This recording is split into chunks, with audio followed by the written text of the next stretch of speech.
பிறப்பொக்கும் எல்லாம் உயிர்க்கும். தமிழக வெற்றிக் கழகம். டாஸ்மாக் மோசடி விவகாரத்தில் நாடகமாடுவதை விடுத்து மேல் நடவடிக்கை எடுங்கள். அண்மையில் தமிழ்நாட்டில் டாஸ்மாக் நிறுவனத்தில் சோதனை நடத்திய அமலாக்கத்துறை அதில் .1000 கோடி ரூபாய் அளவில் முறைகேடுகள் நடந்திருப்பதாக தெரிவித்தது. இந்த முறைகேடுகள் தொடர்பாக ஒன்றிய அரசின் அமலாக்கத் துறையானது துரிதமாக செயல்பட்டு மேல் நடவடிக்கைகள் எடுத்திருக்க வேண்டும்.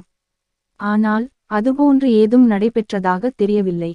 மாறாக அமலாக்கத்துறையை தன் கட்டுப்பாட்டில் வைத்திருக்கும் ஒன்றிய பாஜக ஆட்சியாளர்கள் வேடிக்கை பார்த்து கொண்டிருக்கும் நிலையில் தமிழக பாஜகவினர் தமிழ்நாடு அரசுக்கு எதிராக போராட்டம் நடத்துவது விந்தையிலும் விந்தை.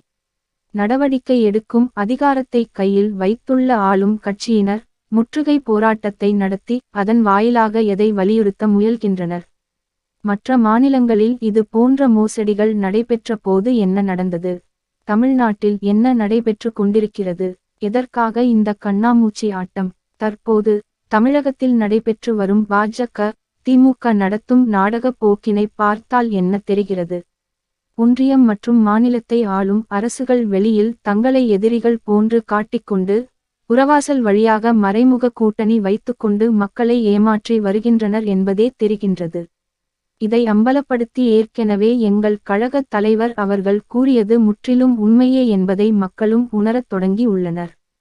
இது இன்று நடைபெற்ற போராட்டம் மற்றும் கைது நாடகத்தின் வாயிலாக வெட்ட வெளிச்சம் ஆகியுள்ளது. டாஸ்மாக் நிறுவன முறைகேடுகள் தொடர்பாக உண்மையான விசாரணை நடைபெற வேண்டும். இதுவே மக்கள் நலனை நோக்கும் அனைவரின் எதிர்பார்ப்பு ஆகும். எனவே ஒன்றிய அரசுக்கு தமிழக மக்கள் நலனில் உண்மையான அக்கறை இருக்குமெனில் டாஸ்மாக் மோசடி விவகாரத்தில் தொடர்ந்து மேல் நடவடிக்கை மேற்கொண்டு தவறு இழைத்தவர்களுக்கு சட்டப்படி உரிய தண்டனை பெற்று தர வேண்டும் என தமிழக வெற்றிக் கழக தலைவர் அவர்களின் வழியில் வலியுறுத்துகிறேன். தமிழக வெற்றிக் கழகம். என். ஆனந்த்.